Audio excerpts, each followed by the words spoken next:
Watching someone prep 10 recipes in 20 seconds make it look so easy, but for most moms, the supermom pressure is real. This weekend was a huge eye-opener for me. I realized my kids don't need a supermom, they need a present mom. So instead of one long marathon, I stretched these recipes over 2 days. It gave me my time back, and here's how I did it.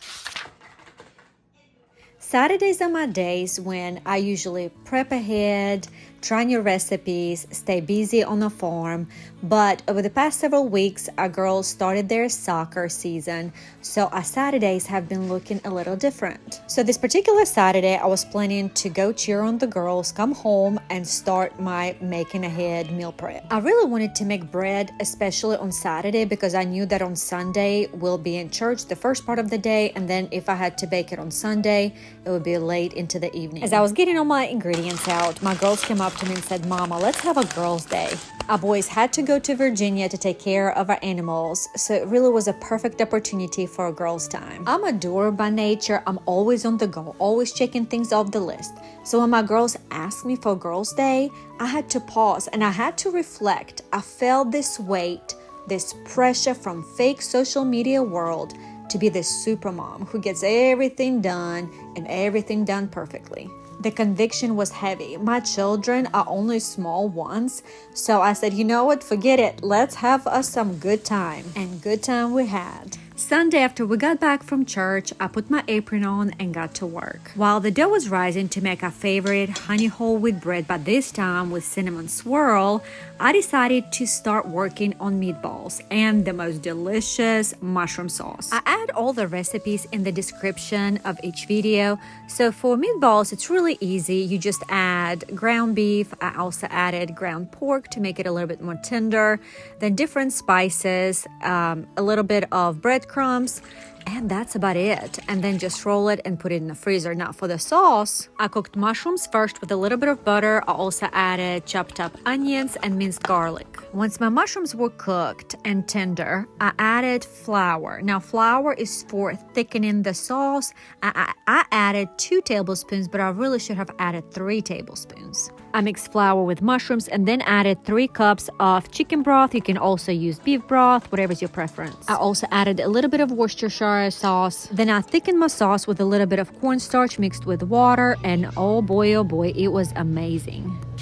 My dough more than doubled in size, so it was time to shape it. While enjoying our girls' day, we decided to stop by Habitat to check out if we can find some treasures. I found 2 bread loaves that were huge from Pampered Chef. They were brand new and each were selling for $10 each. So I decided to test them out and make my honey whole wheat bread. Now, you know in the past I have shared with you that I absolutely love this recipe. I've made hamburger buns with them, cinnamon rolls, bread rolls. Well, this time I wanted to make cinnamon raisin bread minus the raisins. I have kids that don't care for raisins, so I decided to make just with cinnamon swirl. After doing much research, I decided to try this method where instead of butter, you use milk for the cinnamon sugar to adhere. That way, while your bread is baking, you don't have butter seeping out from your bread. Also, to accommodate this huge bread pan, I decided to double my recipe. And once the bread was rolled, I barely had room in my bread pan, so I was getting a little nervous how it would look once it's baked. While my bread was baking, I thought, how fun would it be to make different kinds of bread each week? So next week, I think I will try maybe cranberry white chocolate, maybe try in the future make some savory little mixings in the bread, and then I'll get to report and share with you which ones worked and which one didn't. Now, one thing that I would do different if I had to do it again as far as cinnamon filling is I would stretch my bread. Since I don't really use a roller to roll it out, I would stretch it out a bit thinner so that way I can sprinkle a lot more sugar cinnamon mixture, so that way I would have a lot more swirls in my bread.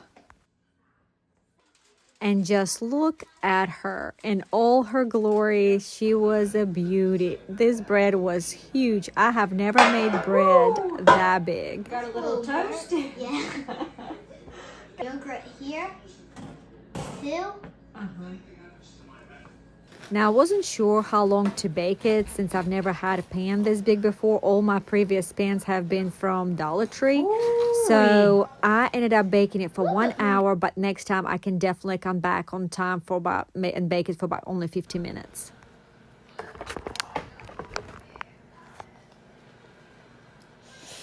Hot.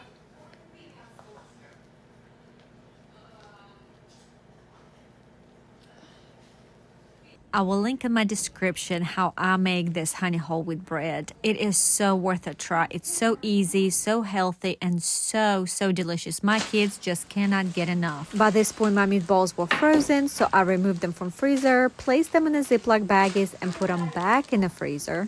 And I placed mushroom sauce in the container and then placed it in a fridge because I knew that we were going to enjoy this meal a few days later, so it would be something easy to reheat, but you can definitely freeze it. My kids have been obsessed with this frozen yogurt berry bark, and I'm all for it because it's so easy to make and they have thoroughly enjoyed it. And as a mom, I feel it's a healthy snack. I buy a large container of honey Greek yogurt from Aldi. I spread it on a pan and then sprinkle whatever fruit is in season. Last week we had raspberries. Today Aldi had strawberries on sale, so I cut the strawberries up. Last week we had semi-sweet chocolate, but I have one child who did not inherit my genes for the love of all things chocolate. So she's not a big fan, but she does like white chocolate. So I ended up buying white chocolate chips, melting it and drizzling it over this bark.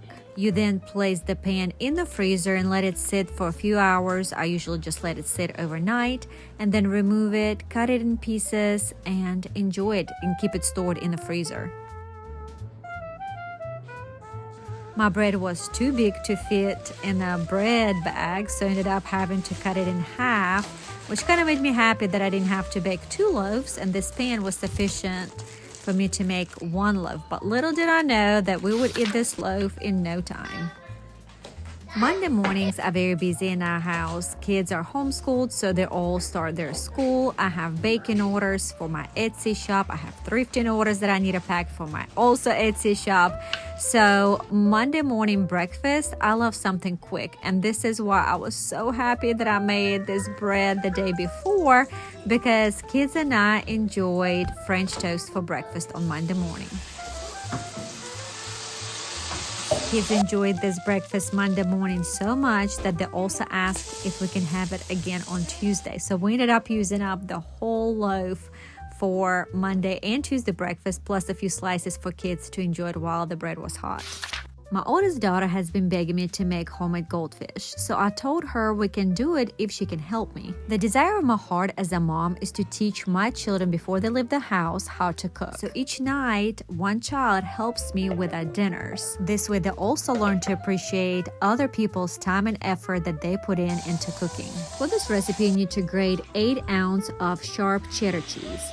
Then you need to add 1 cup of purpose flour, 1/4 teaspoon of onion powder, 1/4 teaspoon of garlic powder, and 1/4 teaspoon of salt. Once you also add 6 tablespoons of cold butter cut in small pieces, you can place everything in a food processor and process it until the dough comes together. But while it's processing, you also need to add 2 tablespoons of cold water so all the ingredients bind together.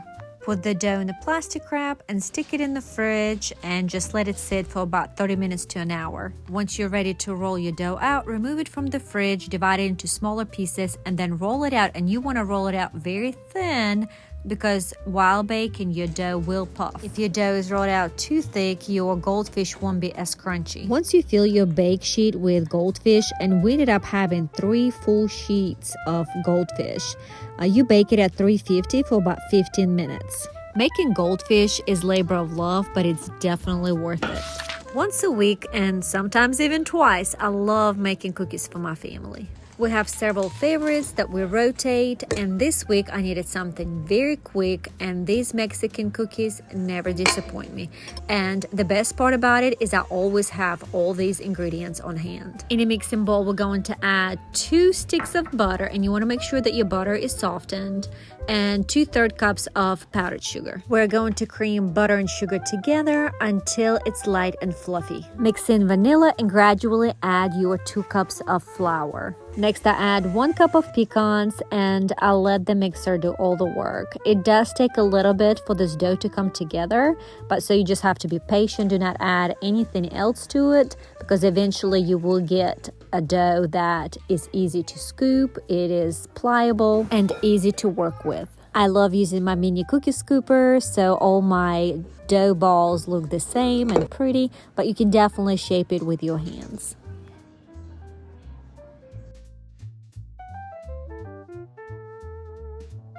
We're going to bake at 350 for about 17 minutes, and the way I know my cookies are done is I usually check the bottom of the cookies because the top will be pretty pale, but the bottom should be nice and golden brown.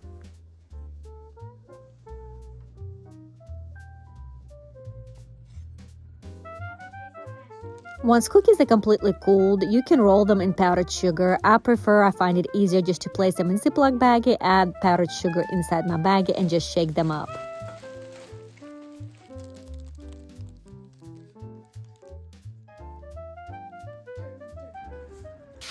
I ended my cooking session with trying a new dish, and the plan was to completely make it, or at least the chicken part, and then place it in the fridge because I knew we would be busy a few days later, and that way all I would have to do is just reheat my chicken. I started by slicing my chicken breast into thin pieces. Then I add a little bit of oil, and you can add at this point whatever seasoning you like. I usually add onion powder, garlic powder. I added paprika, salt, pepper. Then I just turned chicken to make sure that it's coated on all sides.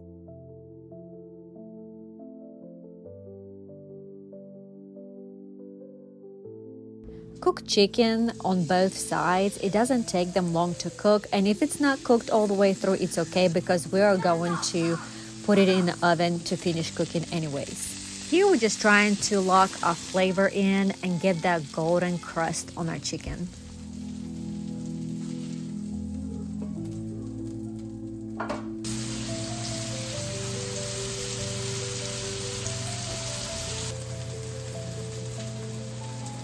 Before cooking my chicken, I did cut up about half a pack of bacon into small pieces and cook them until they're completely crunchy and caramelized.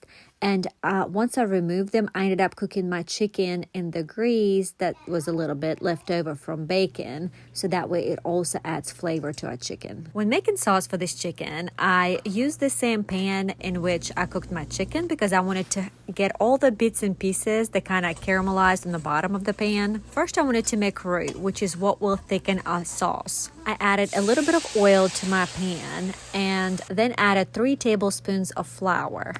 I mixed it around until my flour absorbed some of that oil and then added 3 cups of chicken stock. I added about 1 tablespoon of minced garlic, mixed everything up, and then just added more seasoning. And I used the same seasoning that I did on my chicken. I did not add any more salt to my gravy because I did add it to my chicken and I did not want it to be too salty, especially since I was adding also the remainder of the ranch packing dressing to my mixture. Next, I added about half a cup of heavy whipping cream and all the bacon that I cooked.